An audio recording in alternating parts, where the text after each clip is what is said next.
A Saga do Prêmio Nobel. Versão e distribuição Sinapse. A Saga do Nobel é a história das grandes descobertas e das ideias do século XX. Einstein, Curie, Pavlov, Fleming e também Camus, Hemingway, Luther King e o Dr. Schweitzer já se tornaram lendas. Com um intervalo de 30 anos, receberam o Prêmio Nobel dois grandes escritores europeus, o italiano Luigi Pirandello e o irlandês Samuel Beckett. Autores de romances de vanguarda, ao mesmo tempo trágicos e cômicos, eles desmistificaram o teatro, quebrando todas as convenções. Também foi através do teatro que ambos ficaram conhecidos. Nascer ou não nascer? Caí não sei de onde, nem como, nem porquê, num árido campo de oliveiras centenárias voltado para o mar africano. Luigi Pirandello veio ao mundo no dia 28 de junho de 1867 em um vilarejo da Sicília com um nome sugestivo, Cavuso, isto é, o caos. Sua mãe foi para lá fugindo de uma epidemia de cólera. Luigi é o segundo dos 6 filhos. Sobre sua mãe, ele dirá: aquela que me recolhera sob o grande pinho solitário e me chamara seu filho, pensava que eu precisava dela para nascer. Cada um nasce por si próprio, sem saber como. Seu pai, patriota fervoroso, combateu em 1860 sob as ordens de Garibaldi, o artesão da unidade italiana. Próspero explorador de uma usina de enxofre, ele proporcionou aos filhos uma educação leiga, porém rigorosa. Aos 15 anos, Luigi surpreende seu pai com a amante, que, além do mais, era a própria sobrinha. E o pior de tudo é que seus encontros aconteciam num convento. As relações entre o filho vingativo e o pai culpado passam a ser regidas pela omerta, a lei do silêncio. Luigi cospe no rosto da mulher e parte cheio de orgulho ingênuo. Para ele, agora, o mundo adulto se confunde com esse adultério. Nesse episódio, Pirandello busca inspiração para vários romances e peças de teatro, onde ele vai denunciar a hipocrisia das regras burguesas, levando a situações paradoxais. Em A Excluída, publicada em 1901, uma mulher acusada sem razão de adultério só pode retornar ao lar do qual for expulsa após ter realmente cometido a falta. Histórias que parecem vaudevilles, porém sempre com um conteúdo filosófico. Luigi não assumirá os negócios da família. Aos 20 anos, ele escolhe a literatura e vai para a Universidade de Bonn, na Alemanha. Longe do puritanismo siciliano, ele descobre os encantos femininos com uma bela morena, que ensina vícios e aluga o seu corpo, e descobre também o amor. Aos 24 anos, Luigi vai morar em Roma, a novíssima e efervescente capital da Itália. Ele escreve várias novelas, alguns romances e suas primeiras peças de teatro que ficaram guardadas até ele completar 43 anos. Apesar desses anos de liberdade, ele aceita o casamento à siciliana proposto por sua família. Casa-se com a filha do sócio de seu pai, a qual ele sequer conhecia. No entanto, Luigi acabará se apaixonando por Antonieta, que nunca entenderá seus repentes de paixão nem a sua filosofia. Em mim existem quase 2 pessoas, um grande eu e um pequeno eu. 2 senhores quase sempre em guerra um com o outro. O casal terá 3 filhos. Em 1903, um desabamento destrói a mina de enxofre, enterrando a fortuna dos Pirandello. Antonieta começa a perder a cabeça, uma paranoia que se manifesta por um mórbido ciúme. Além do mais, Luigi ensina literatura num colégio de moças, o que só agrava a situação. Sobretudo quando Antonieta descobre um bilhete de amor furtivamente colocado no bolso do professor por uma jovem admiradora. De 1903 a 1915, Pirandello publica 125 novelas miseravelmente pagas. Perseguido pelo ciúme doentio da esposa, ele pensa em suicídio. Volta atrás por causa dos 3 filhos e entrega seus sonhos de fuga libertadora a um personagem de romance. Para fugir dos ciúmes da esposa e das preocupações de sua profissão de bibliotecário, Matias Pascal foge. Ele fica sabendo do seu suicídio pelo jornal. Após ganhar no jogo, ele decide começar uma nova vida com outro nome. Mas sem documentos, ele não pode prestar queixa quando parte do seu dinheiro é roubada. Ele percebe que não é ninguém. Não é mais nada para os outros. Pensa em voltar para sua família, mas nesse meio tempo, sua esposa casou-se novamente e teve um filho. Resignado, assume seu novo papel, o do finado Matias Pascal. Só lhe resta colocar flores em seu próprio túmulo. Este romance, publicado em 1904, traz-lhe o início de sua fama literária e várias acusações de falta de verossimilhança. Para justificar sua pródiga imaginação, em 1908, Pirandello escreve um ensaio dedicado ao finado Matias Pascal.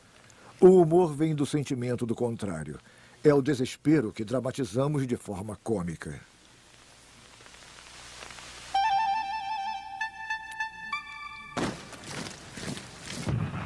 Patriota, Pirandello se declara em 1914 a favor da intervenção da Itália. Ele está com 47 anos. Durante a guerra, ele escreve suas mais alegres comédias. Escrever é seu lazer, seu descanso, sua companheira.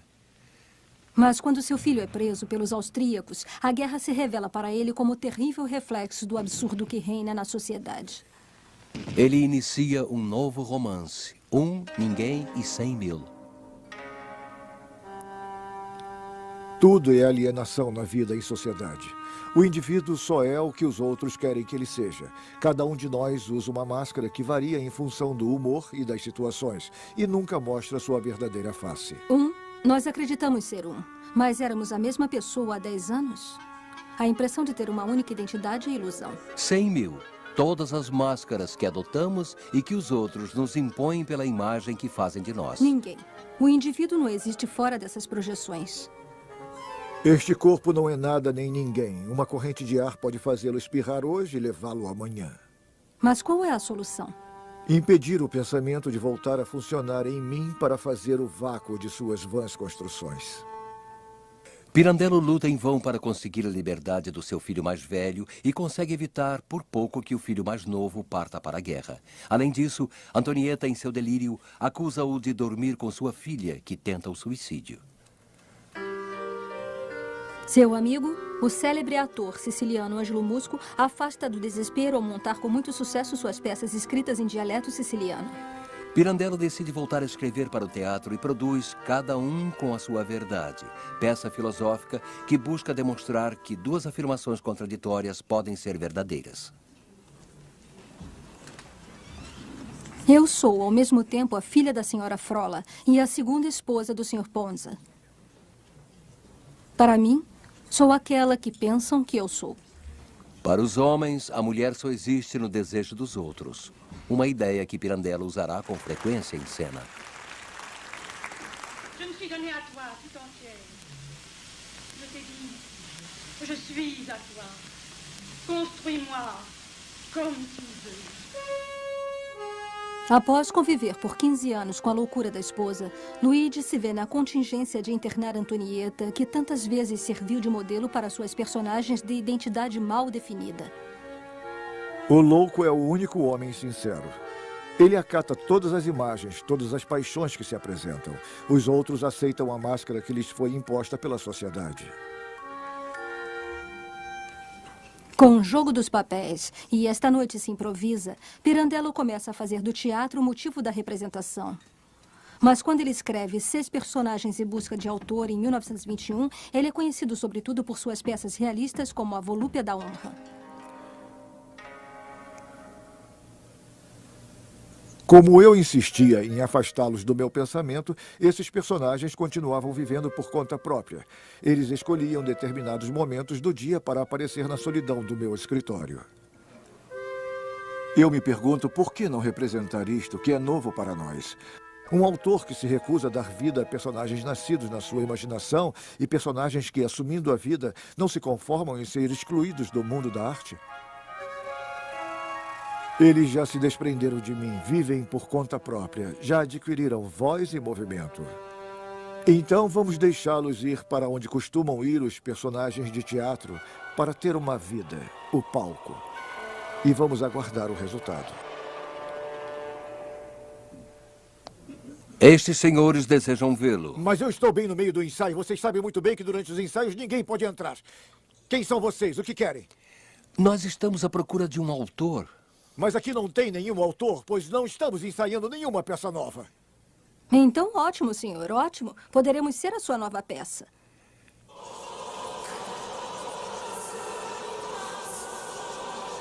A estreia acontece em Roma, em 1922. Vendo que não havia cenário, o público começa a reclamar. Os 6 personagens que surgem no fundo do palco enfurecem ainda mais o público. Os jovens aplaudem sem parar, mas os outros, não satisfeitos em assobiar e vaiar, gritam em coro. Para o hospício! Para o hospício! Pirandello tenta em vão acalmar a plateia. Ele tenta deixar o teatro, mas é cercado, recebe golpes e pedradas. Enquanto os espectadores brigam nas cercanias. Porém, meses mais tarde, a peça é apresentada em Milão e a acolhida é triunfal. Aos 56 anos, fazendo um enorme sucesso, Pirandello não tenta mais justificar suas extravagâncias. Eu juro que não fiz o meu teatro de propósito. Eu quase que ousaria dizer que não gostaria de tê-lo feito como ele é, para não mais me ouvir dizer que ele é novo. É o início de uma grande carreira internacional. Os Pitoef montam a peça em Paris com muito sucesso e em seguida Marxenhardt na Alemanha.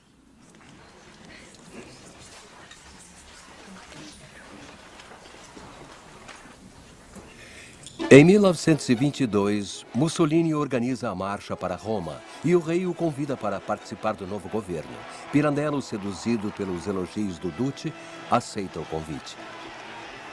Eu creio ser capaz, como poucos, de entender a beleza desta contínua criação da realidade feita por Mussolini. Uma realidade italiana e fascista que não se submete a nenhuma outra realidade. Decepcionado com a unidade italiana, que em nada mudou a pobreza do Sul nem a corrupção dos políticos, ele cede à ilusão do fascismo e adere ao partido.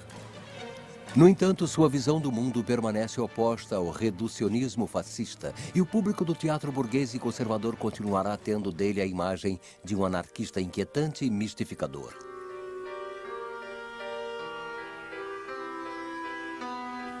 Em 1924, ele funda o Teatro d'Arte e decide ser diretor para tentar reduzir a diferença entre a maneira pela qual ele vê suas peças e a maneira como os atores as interpretam. Ele contrata aquela que será sua musa e intérprete favorita, Martha Abba.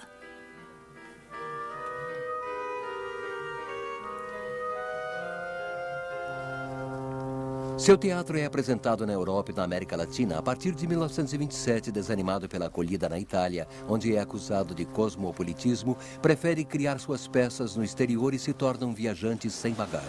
Quando Pirandello recebe o Prêmio Nobel em 1934, Mussolini não o brinda com nenhuma manifestação oficial. Ele teria preferido que Gabriele D'Annunzio fosse laureado, pois sua obra refletia os verdadeiros valores fascistas. Mesmo assim, Pirandello doará sua medalha Nobel à pátria. Ao morrer no dia 10 de dezembro de 1936, choca pela última vez a Itália católica e fascista com seus últimos desejos. Quero que me queimem. E que meu corpo, depois de incinerado, seja todo espalhado, pois não gostaria que nada, nem mesmo minhas cinzas, sobrevivessem a mim. Se não for possível, que minha urna cinerária seja levada para Sicília e trancada em qualquer bloco maciço de pedra do campo de Agrigento, onde nasci.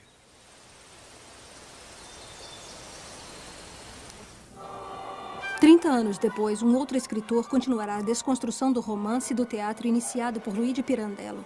Trata-se de Samuel Beckett. Para esses dois autores, a vida é uma ilusão e a personalidade uma construção do espírito. Mas Beckett nunca irá procurar o reconhecimento alheio. Ele continuará fiel à sua filosofia. Os dois, de costas, curvados vistos de costas, vão mal e mal de um passo igual. A mão da criança erguida para alcançar a mão que aperta. Aperta e é apertada.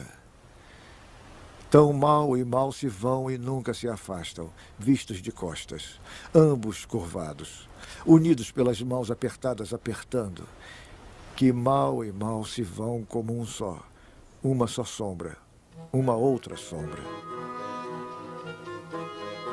Samuel Beckett nasceu em 1906 na Irlanda, numa família da pequena burguesia protestante. Seu pai, um artesão com boa situação financeira, Sam costuma acompanhar o pai em seus bucólicos passeios pelas cercanias de Dublin. Ainda bem jovem, ele se rebela contra a severidade da mãe, rejeita todo tipo de fé e não hesita em provocar certos professores. No Trinity College, renomada universidade protestante de Dublin, ele se destaca no rugby e no cricket. Seus heróis são Chaplin, Laurel Hardy, Buster Keaton, que se tornam seus modelos. Alguns anos depois, o velho Keaton será o intérprete de filme, seu único roteiro.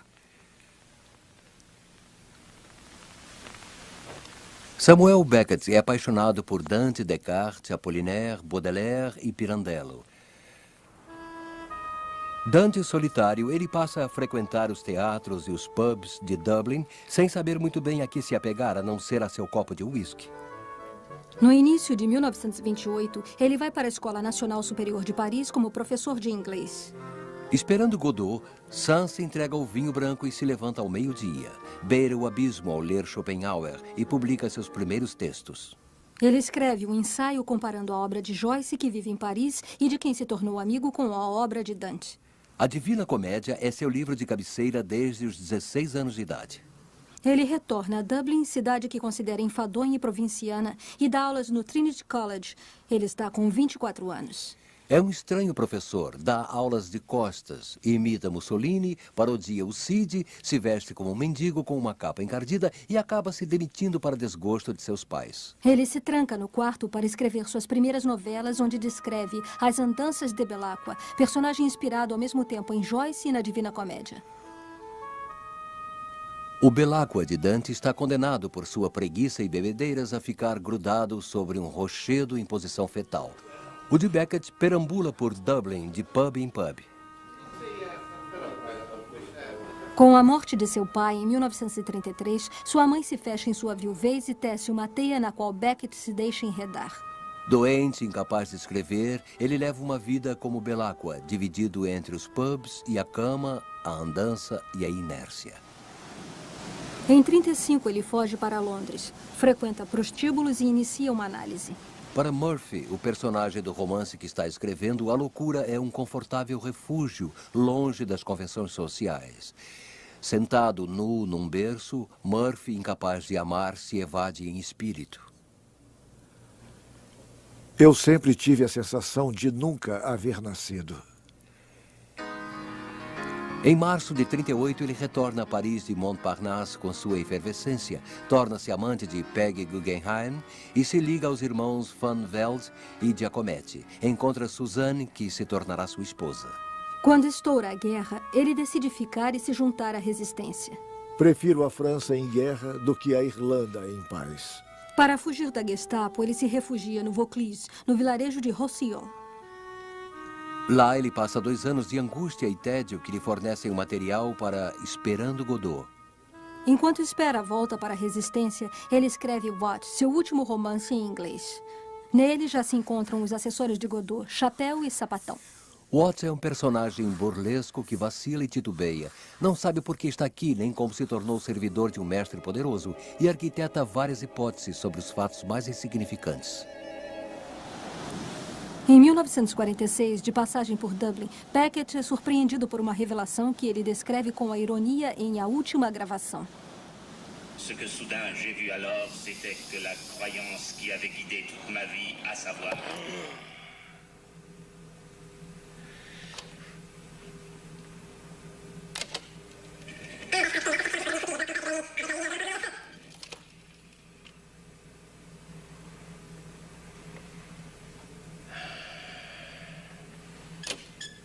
Grand rocher de granit, et l'écume qui jaillissait dans la lumière du phare, et l'anémomètre qui tourbillonnait comme une hélice. Clair pour moi enfin que l'obscurité que je m'étais toujours acharné à refouler est en réalité mon meilleur. Ele aceita seu quinhão de ostracismo como fonte de inspiração, renuncia a todos os subterfúgios e decide escrever em francês, o que torna o encontro consigo um pouco mais suportável. Começa a escrever Molloy e se instala definitivamente em Paris. Molloy é o arquétipo do vagabundo beckettiano. Usa um chapéu preso por um cadarço, símbolo dos constantes retornos à mãe.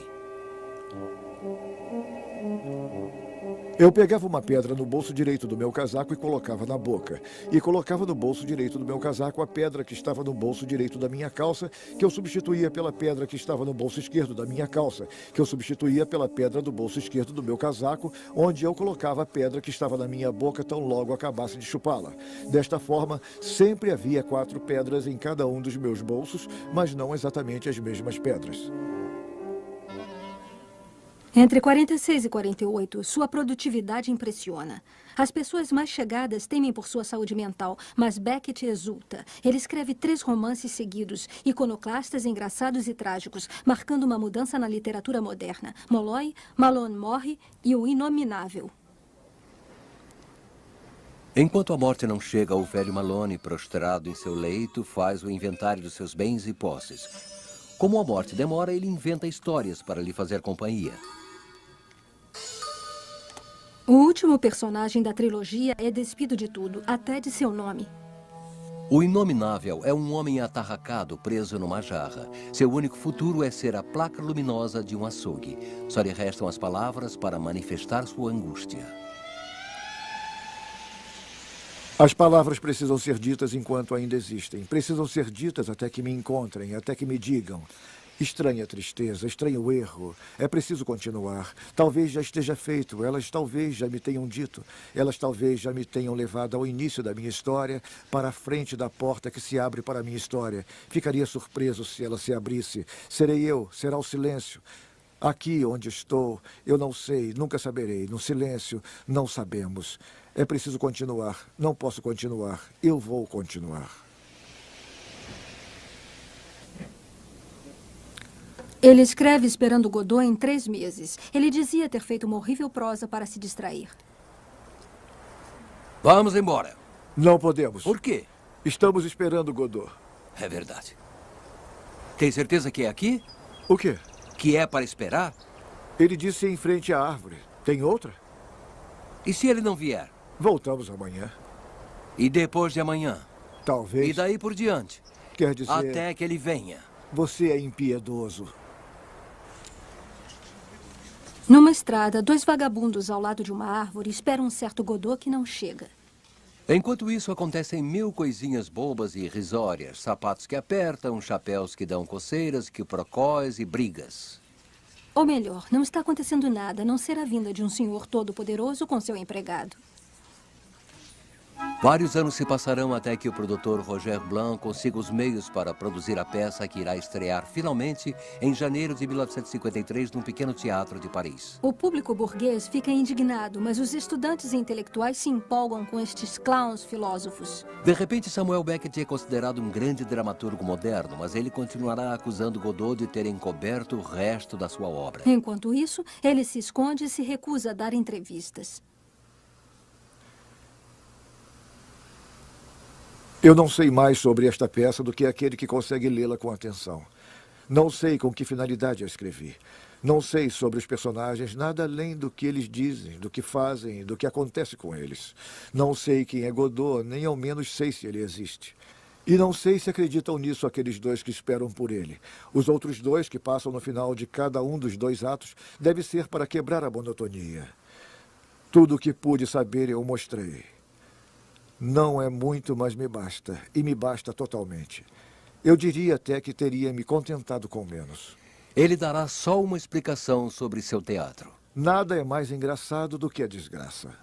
Nos anos 60, ele ensinará a Godot, que ele considera ter mal visualizado no estágio da escrita e todas as suas outras peças para dominar a sua imagem. Madeleine Renaud, prisioneira de seu pedaço de terra em Dias Felizes, e as lixeiras de Fim de Jogo se tornarão lendas. Seus planos de direção são tão preciosos quanto uma partitura musical. Em 64, ele depara com Buster Keaton durante a filmagem de seu único roteiro, Filme. Keaton encarna um personagem que, tendo conseguido fugir de todo contato com o mundo exterior, não pode escapar da percepção de si mesmo.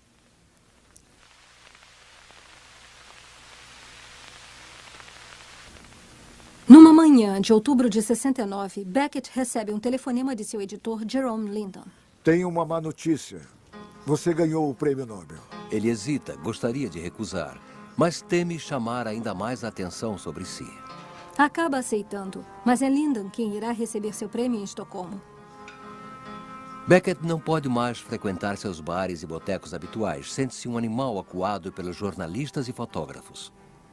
No fim de sua vida, ele escreve textos em prosa cada vez mais preciosos e poéticos e peças de teatro sem palavras. No dia 22 de dezembro de 1989, cai a cortina sobre aquele que se dizia inventor da voz e do ouvinte, inventor de si próprio para ter uma companhia. Terra coberta de ruínas. Desisti antes de nascer. Não é possível de outra forma. No entanto, tinha que nascer. Foi ele. Eu estava dentro. É assim que eu vejo a coisa. Foi ele que gritou. Foi ele que veio à luz. Eu não gritei. Eu não vim à luz. Ele é que morrerá. Eu não vou morrer. Talvez ele seja enterrado se for encontrado. Vou estar dentro. Ele vai apodrecer. Eu não vou apodrecer. Só restarão os ossos, estarei dentro. Ele será apenas poeira. Eu estarei dentro. É impossível de outra forma. É assim que eu vejo a coisa. O fim da sua vida e a sua morte.